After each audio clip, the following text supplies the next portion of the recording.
جو تجارتی قافلہ شام سے واپس آ رہا تھا، جس کا ذکر غزوہ بدر کے حوالہ سے آپ سن چکے ہیں، اس تجارتی قافلے میں مکہ مکرمہ اور دیگر حجاز کے ارد گرد کے سب قبائل کا مال تجارت کا لگا ہوا تھا۔ اس وجہ سے سب قبائل عرب جو تھے، حجاز مقدس کے قبائل، ان کی انوالومنٹ تھی اس تجارتی قافلہ کے حوالہ سے، یعنی وہ کسی نہ کوئی تھوڑا کوئی زیادہ حصہ دار تھے، ان کا مال تجارت لگا ہوا تھا۔ اور جب وہ مال تجارت قافلہ لے کر واپس پہنچ گیا، بدر کی جنگ ہو گئی، اور بدر کی جنگ میں 70 کے قریب قریش کے بڑے بڑے سردار جو تھے، نامور لوگ، بہادر جنگجو، جن پہ وہ فخر کیا کرتے تھے، وہ لوگ 70 کے قریب مارے گئے، اور 70 کے قریب لوگ ان میں سے قیدی بنا لیے گئے۔ اب یہ چیز جو ہے سمجھنے والی ہے کہ مکہ مکرمہ ہی ایک مرکزی شہر تھا صحرائے عرب کا، اور مکہ میں پورے عرب سے لوگ بیت اللہ کے لیے اور بت پرستی کے لیے آتے تھے، اور ان کی اس وجہ سے اہل مکہ کی اور سرداران قریش کی پورے عرب میں عزت تھی کہ یہ بت پرستی کے لیے، چونکہ ہر کسی نے مکہ آنا ہوتا تھا، بیت اللہ بتوں سے بھرا ہوا تھا، پوجا کے لیے سب لوگ آتے تھے۔ اس وجہ سے جب مکہ والوں کو جو پورے عرب میں مکرم سمجھے جاتے تھے، جب ان کو اس طرح رسیوں میں جکڑے ہوئے دیکھا، اور رسیوں میں بھی کسی اور طاقتور نے نہیں جکڑا بلکہ جنہیں ہجرت پر مجبور کیا گیا، انہوں نے رسیوں میں جکڑا ان کو، اور ان کے 70 لوگوں کو مار دیا، تو ایک طرف تو مکہ کے ہر گھر میں کوہرام مچ گیا۔ ایک ہی جنگ میں 70 نامور لوگ، یعنی عام لوگ نہیں، نامور ان میں سے لوگ بہت بڑے بڑے اور سردار قبیلوں کے جو تھے وہ مارے گئے،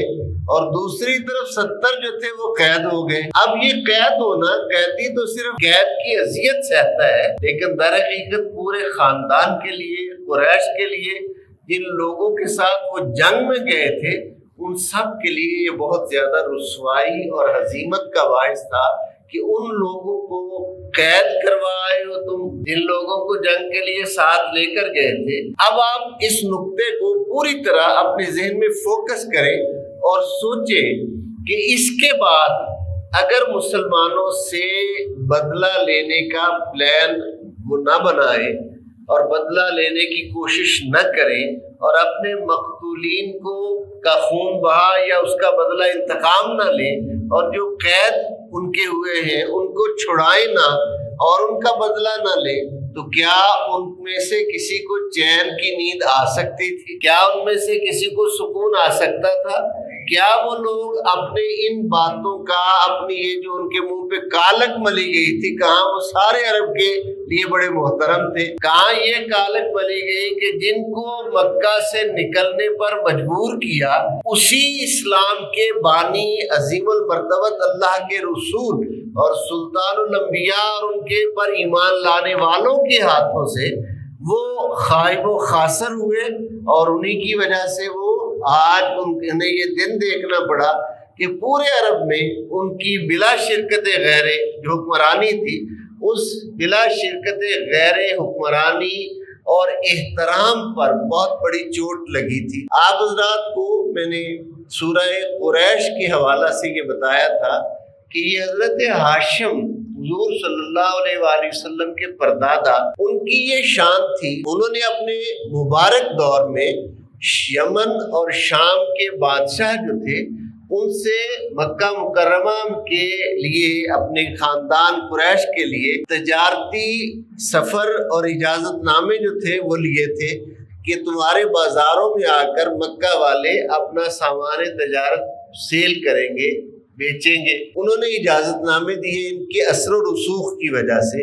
اور حضرت ہاشم کے اسی اثر و رسوخ کی وجہ سے وہ تجارتی قافلے جب مکہ سے سامان لے کر نکلتے تھے تو مکہ سے سامان لے کر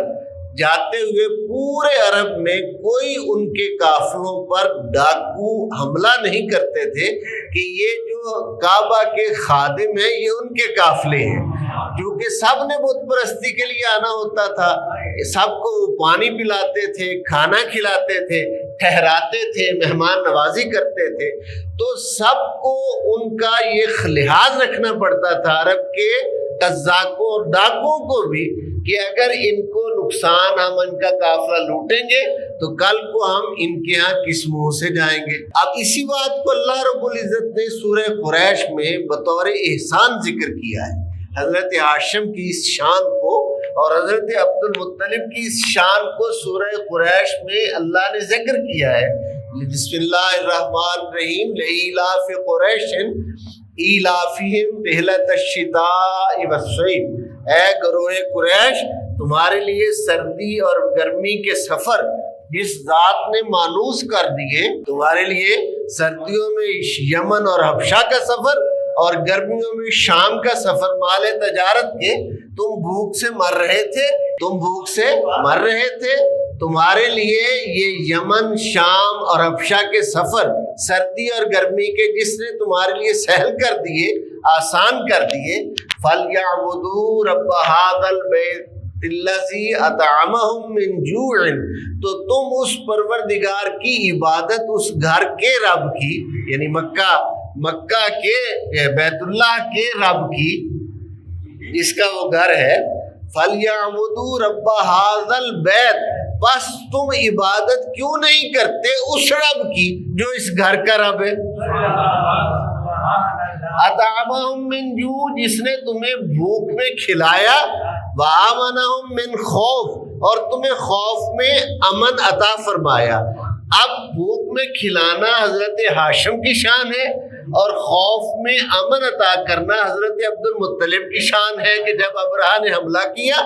اور اس وقت حضرت عبد المطلب نے جا کر اس سے مذاکرات کیے تھے اور میرے رسول کے جد نے کمال شان بے نیازی سے یہ کہا تھا کہ مال ہمیں دے دے، گھر کی حفاظت ہمارے ذمہ نہیں ہے، ہم خادم ہیں، محافظ نہیں ہیں، ہم اس گھر کے خادم ہیں، محافظ نہیں ہے، حفاظت وہ خود کرے گا جس کا گھر ہے۔ یہ حضرت عبد المطلب کے مومن کامل ہونے پر یہ سب سے بڑی دلیل ہے کہ آپ نے فرمایا یہ جس کا گھر ہے وہی اس گھر کی رب ابراہیم و اسماعیل، جس نے اپنے رسولوں کے ذریعہ سے اس گھر کو بنایا، وہی اس گھر کی حفاظت کرے گا۔ یہ حضرت ہاشم اور حضرت عبد المطلب کے احسانات کا قریش کو اللہ جب حضور تشریف لے آئے، حضور رسول خدا بن کر تشریف لے آئے، تو اللہ نے قریش کو مخاطب کیا کہ یہ اس گھر کے رب نے جس نے تمہیں بھوک میں کھلایا اور خوف میں امن دیا،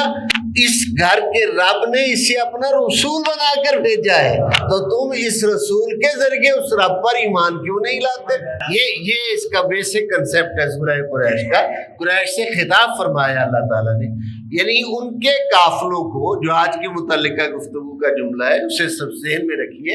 ان کے قافلوں کو حرم کا خادم ہونے کی وجہ سے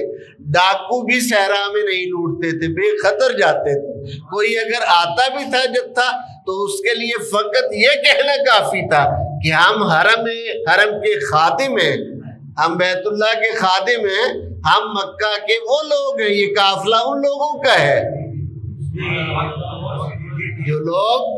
کعبہ میں آنے والوں کو مہمان ٹھہراتے ہیں، جو انہیں پانی پلاتے ہیں، انہیں کھانا۔ احسان تو حضرت ہاشم اور حضرت عبد المطلب کا ہے، وہ سلسلہ پھر بعد میں آگے دیگر قریش کے خاندانوں میں تقسیم ہوا، کسی کے ذمے کوئی سقایت الحجاج بنا، حاجیوں کو پانی پلانے والا بنا، کوئی حاجیوں کو کھانے کھلانے والا، یعنی وہ صفات خاندانی طور پر ان کی آگے قوم میں تقسیم ہو گئی، قبیلہ میں بہت زیادہ لوگوں کو ٹھہرانا۔ حضرت ہاشم کی تو یہ شان میرا رب اس نے عطا کی تھی، وہ تو بیان کر رہا ہے، حضرت ہاشم کے بعد کوئی اکیلا شخص تو انہیں ٹھہرا نہیں سکتا تھا، ہزاروں کے حساب سے، سینکڑوں کے حساب سے آنے والے لوگوں کو کئی دن کے لیے روٹی آپ میں سے کوئی ہے جو کھلا سکتا ہے؟ اکٹھا نہیں، ایک آدمی نہیں کر سکتا تھا، قبائل نے اس نظام کو بانٹ لیا۔ اب جب حضور تشریف لائے صلی اللہ علیہ وآلہ وسلم اور اللہ نے اپنے قرآن کے نزول کا سلسلہ شروع کیا، تو اللہ نے فرمایا یہی تو میرا محبوب ہے جس کی خاطر میں نے ہاشم کو بھی عزت دی تھی، جس کی وجہ سے عبد المطلب کو بھی شانیں ملی تھی، میرا وہ رسول تشریف لے آیا۔ اب یہ نقطہ آپ کے ذہن میں آ گیا کہ ان کے تجارتی قافلوں کو بری قزاق تھے، صحرائی قزاق تھے، ڈاکو تھے، لٹیرے تھے، وہ بھی نہیں لوٹتے تھے۔ یہ جو شام سے گزر کو جانے والا راستہ تھا،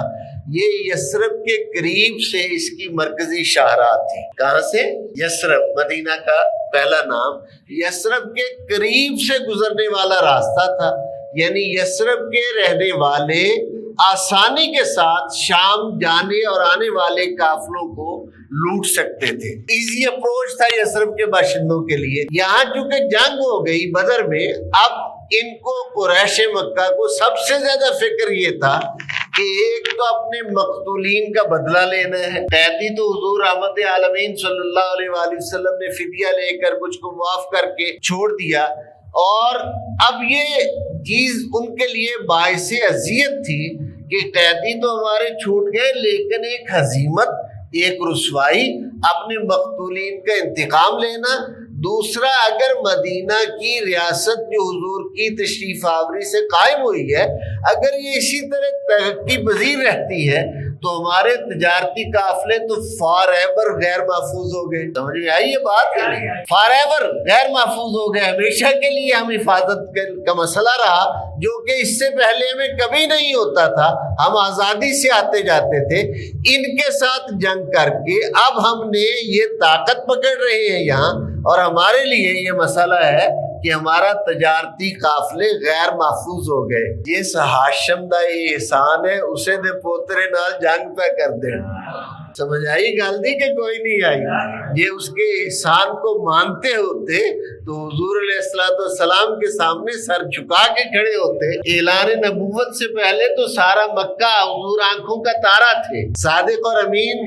مانتے تھے، بعد میں بھی مانتے تھے، کہتے تھے، پورا عرب کہتا تھا، لیکن اختلاف ہوا تو توحید اور بت پرستی پر، کہ وہ بت پرستی کے قائل تھے، وہ مشرک تھے، اللہ کے ساتھ بتوں کو شریک کرتے تھے۔ حضور علیہ السلام انہیں وحدہ لا شریک کی عبادت کی طرف آپ دعوت دیتے تھے، آپ کی پیغمبرانہ شان تھی۔ یہ سمجھ رہے ہیں نا آپ؟ یہی وجہ ہے نا، اور تو کوئی وجہ نہیں۔ حضور کی ہجرت کی وجہ کیا ہے؟ ہجرت کی وجہ بھی تو یہی ہے نا، ورنہ حضور تو ان کی آنکھوں کے تارے تھے۔ اگر پیغمبرانہ دعوت اور وحی کا، قرآن کا سلسلہ شروع نہ ہوتا،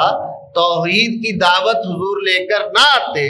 تو ان کے لیے تو حضور آنکھوں کا تارا تھے، وہ کبھی ہجرت کرنے دیتے تھے؟ محمد ان کے لیے تو بہت زیادہ محبوب ہستی تھی، وہ ان کو ہجرت نہیں کرنے دیتے تھے۔ لیکن جیسے ہی توحید کی دعوت دی، وہ سارے جو تھے جان کے دشمن بن گئے، یہاں تک کہ ہجرت پر مجبور کیا۔ پھر وہ بدلہ لینے کے لیے سارے کے سارے قبائل جو تھے اسی طرح مجتمع ہوئے۔ بلکہ یہ میں بات آپ کو بہت اہم بات ہے، وہ جو تجارتی قافلے کا سامان تھا، وہ تجارتی قافلے کا سامان اور اس کا پروفٹ، وہ ان لوگوں میں ابھی تک بانٹا نہیں گیا تھا۔ سب نے متفقہ کہا تھا کہ جب تک ہم اپنے مقتولین کا بدلہ نہیں لے لیتے، اس وقت تک ہمارے لیے یہ سارا کچھ لینا، ایسٹ لینا، پروفٹ لینا، دونوں چیزیں لینی ہمارے لیے حرام ہے۔ اور یہ جو بلکہ ایسٹ ہی ہم لیں گے، جو پروفٹ آیا ہے، اس پروفٹ کو خرچ کر کے جنگی تیاری کی جائے تاکہ ہم بدلہ بھی لیں اور اس راستے کو محفوظ بھی کریں۔ ہمارے قافلے پہلے کی طرح بے خطر آئیں، بے خطر جائیں۔ وہ یثرب میں جو مدینہ طیبہ میں جو ریاست قائم ہو گئی ہے اسلام کی، ہم ان کا قلع کما کریں۔ یہ موومنٹ ایک چلا کے عرب کے قبائل میں انہوں نے ایک لشکر تیار کیا،